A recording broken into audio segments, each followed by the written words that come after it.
नमस्कार, मैं हूं हरिकेश द्विवेदी और आप देख रहे हैं आज का सबसे चुभता हुआ प्राइम टाइम। जी हां, आज बात उस मधुशाला की नहीं होगी जहां लोग सुकून ढूंढने जाते हैं। आज बात उस कत्लगाह की होगी जहां आम आदमी की जेब का सरेआम कत्ल किया जा रहा है। हम बात कर रहे हैं मध्य प्रदेश के औद्योगिक हब पीथमपुर का सीसी पावर चौराहा यानी जयनगर। यहाँ के वाइन शॉप पर जो नंगा नाच चल रहा है उसे देखकर आप भी हैरान हो जाएंगे और व्यवस्था से आपका भरोसा उड़ जाएगा। क्या आपने कभी सुना है कि किसी दुकान पर सामान की कीमत सरकार नहीं बल्कि सेल्समैन की दबंगई तय करती है? क्या आपने कभी सुना है कि प्रिंट रेट यानी एमआरपी सिर्फ सजावट की चीज बनकर रह गई? अगर नहीं सुना तो धार जिले के पीथमपुर आ जाइए। यहाँ शराब माफियाओं ने अपनी अलग समानांतर सरकार बना रखी है। जरा गौर से देखिए, एक वीडियो स्क्रीन पर प्ले कर रहा हूं। इस वीडियो को देखिए और यह समझिए कि एक जागरूक नागरिक है जिसने बड़े साहस के साथ ये वीडियो बनाया है। वो बियर की कैन पलट कर दिखाता है, साफ साफ लिखा है 160 रुपए एमआरपी, लेकिन जब वो पैसे देता है तो उससे कहा जाता है कि 160 नहीं 200 रुपए, यानी 40 रुपए का सीधा मुनाफा, जिसे कमीशन नहीं डकैती कहते हैं। जब युवक पूछता है कि भाई एमआरपी से ज्यादा क्यों, तो दुकानदार का जवाब सुनिए। वो डरता नहीं है, वो कांपता नहीं है, बल्कि सीना तान कर कहता है यही रेट है, लेना है तो लो वरना चलते बनो। पहले आप ये वीडियो देखिए। डब्बा कितने में दिया? डब्बा कितने में दोगे बताओ? डब्बा 200 का है। कितने का है ये? 200। 160 की एमआरपी इस पे ना, ध्यान रखना। देखो 160 रुपए की एमआरपी है, मतलब एमआरपी से भी 20 रुपए 40 रुपए ऊपर 200 में चेन दे रहे। देखो वहां से ये सीसी पावर वाइन शॉप है और सीएम हेल्पलाइन करूंगा, देख लेना, ठीक है? हाँ, कल सीएम हेल्पलाइन होती है, देख लेना उसके लिए। और ये दुकान है,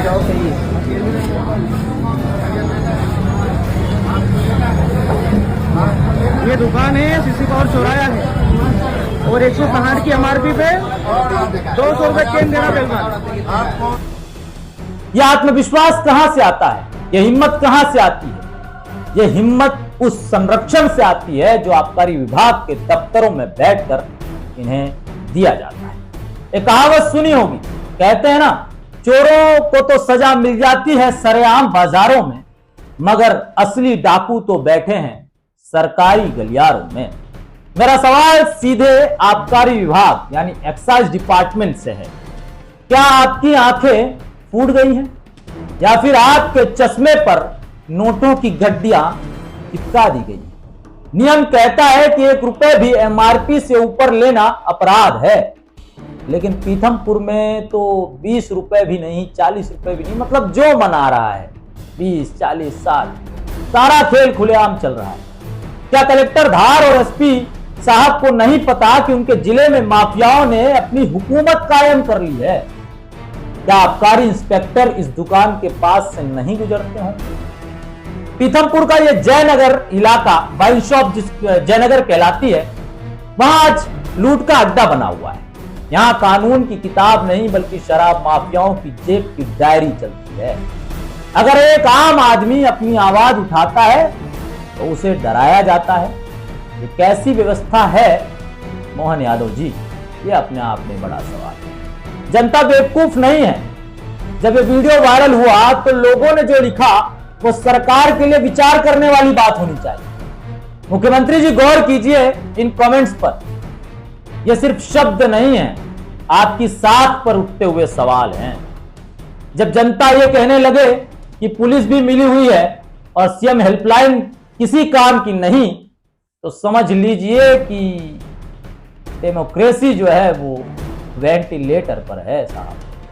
उस युवक ने वीडियो में चिल्ला चिल्ला कर कहा था कि मैं सीएम हेल्पलाइन पर शिकायत करूंगा, मैं सीएम हेल्पलाइन पर शिकायत करूंगा, लेकिन कमेंट्स में लोग उसका मजाक उड़ा रहे हैं। क्यों?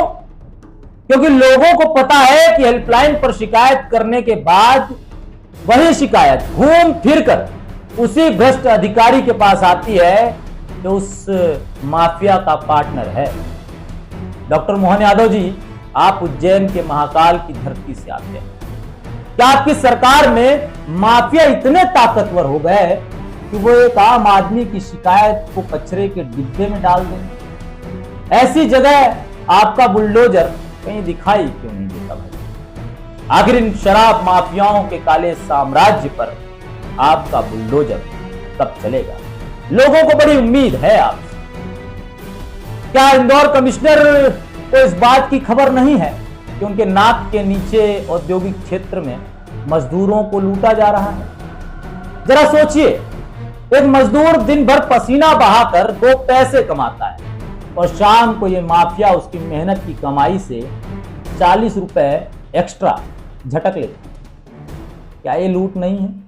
और अगर ये लूट नहीं है तो क्या है? ये क्या है? आज प्राइम टाइम के इस मंच से, एचकेडी वर्ल्ड हिंदी के इस मंच से मैं कुछ सवाल सीधे शासन और प्रशासन के चेहरे पर दाग रहा हूं। सवाल नंबर 1, पीथमपुर की उस दुकान का लाइसेंस अब तक रद्द क्यों नहीं हुआ?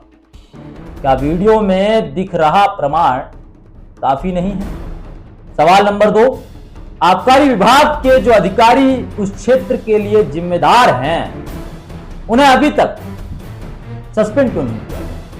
या उन पर कोई कार्रवाई क्यों नहीं की? या उनकी मिलीभगत की जांच क्यों नहीं की जा रही? सवाल नंबर 3, क्या सरकार ये लिखित में दे सकती है कि सीएम हेल्पलाइन पर शिकायत करने वाले युवक को सुरक्षा दी जाए या उसकी शिकायत पर 24 घंटे में कार्रवाई हो? नहीं, ऐसा नहीं हो सकता। सवाल नंबर 4, क्या शराब माफियाओं की पहुंच इतनी ऊपर तक है कि एसपी और कलेक्टर भी इनके सामने बोने साबित हो रहे? एक मुहावरा है, अंधेर नगरी चौपट राजा, टके शेर भाजी टके शेर आजा। पीथमपुर की स्थिति आज बिल्कुल वैसी ही हो गई है। यहां ना नियम है, ना नीति है, बस वसूली की रीति है। शराब पीना स्वास्थ्य के लिए हानिकारक हो सकता है, लेकिन भ्रष्टाचार और माफिया राज समाज के लिए कैंसर है। आज अगर 40 रुपए की लूट पर चुप रहे तो कल ये माफिया आपकी जमीनें छीन सकते हैं, आपकी इज्जत लूटेंगे और आपके बच्चों का भविष्य बर्बाद करेंगे। मैं एसपी-धार और पीआरओ धार से कहना चाहता हूं, साहब कुंभकर्णीय नींद से जाग जाइए। सोशल मीडिया पर आपकी, पुलिस की, आपके विभाग की, आबकारी विभाग की किरकिरी हो रही है। उसे देखिए, जनता का गुस्सा 7वें आसमान पर है। जी हां, अगर आज कार्रवाई नहीं हुई तो यह मान लिया जाएगा कि पीथमपुर के उस सीसी पावर चौराहे पर प्रशासन ने माफिया के सामने सरेंडर कर दिया। आज इस युवक ने आवाज उठाई है, लेकिन माफिया पर कार्रवाई होगी या फिर ये सिस्टम उसी युवक पर कल को एफआईआर कर दे तो चौंकने वाली बात नहीं होनी चाहिए, क्योंकि ये एमपी है भाई, यहाँ 0 टॉलरेंस की नीति। फिर आज के लिए सिर्फ इतना ही, मिलते हैं एक नए मुद्दे के साथ। देखते रहिए सिर्फ एचकेडी वर्ल्ड हिंदी, क्योंकि हम सिर्फ सच दिखाते नहीं बल्कि न्याय के लिए आवाज भी उठाते हैं। शुक्रिया, जय हिंद।